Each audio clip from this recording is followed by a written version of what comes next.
हाँ जी स्टूडेंट्स, आज हमारे पास है एच.सी. वर्मा प्रॉब्लम नंबर 11 जिसमें बोला गया है कि consider a cold nucleus to be sphere. हमने ये स्फीयर मान लिया है। देखिए आप, इसका रेडियस हमें दे रखा है। रेडियस हमें दिया है कितना, 6.9 फर्मी। 6.9 फर्मी इसका रेडियस हमें गिवन है। इसका रेडियस है 6.9 फर्मी। फर्मी का मतलब है 10⁻⁻15 मीटर। ये रेडियस हमें गिवन है। अब आगे देखिए, in which protons and neutrons are distributed. Of course nucleus के अंदर प्रोटॉन और न्यूट्रॉन ही होंगे, ठीक है ना। न्यूक्लियस है ये। अब आगे इसने बोला कि find the force of repulsion between two protons situated at largest distance. Largest distance तो यहाँ पे क्या हो सकता है, डायमीटर हो सकता है उसका।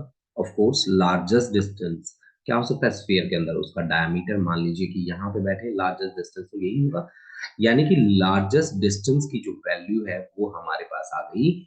लार्जेस्ट डिस्टेंस मतलब 2 into capital R. 2 into capital R तो 2 इंटू 6.9 इंटू 10⁻⁻15 मीटर, ठीक है। तो ये आपके पास आ जाता है 13.8 इंटू 10⁻⁻15 मीटर। अब हमें रिपल्सन निकालना है प्रोटॉन्स के बीच में, तो हमें फॉर्मूला यूज करना है F इज इक्वल टू के Q1 Q2 divide by are square. आपको पता है कि चार्ज हमें प्रोटॉन्स के ऊपर लेना है। इलेक्ट्रिक कांस्टेंट की वैल्यू रहती है 9 इंटू 10⁻⁹।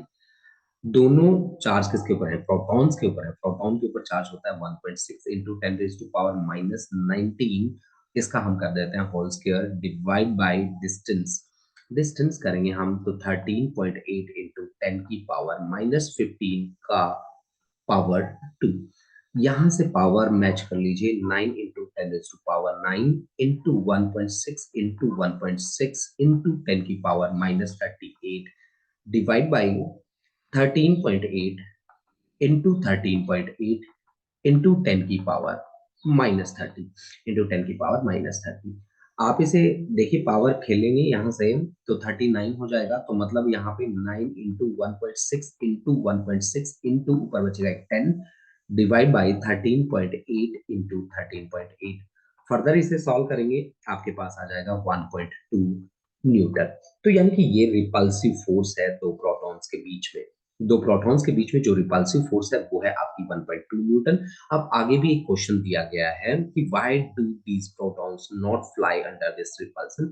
तो इसका रीजन है न्यूक्लियर फोर्स। आपको पता है बच्चों की nuclear forces are the strongest forces of our nature, जो कि इनवर्स स्क्वायर लॉ ओबे नहीं करते, ठीक है ना।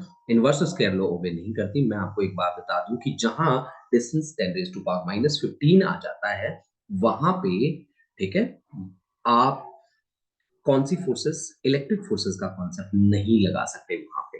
राइट ना बच्चों? ओके बेटा, यानी कि इस क्यों फ्लाई क्यों नहीं करते वो, क्योंकि न्यूक्लियर फोर्स है। Thank you students, thank you.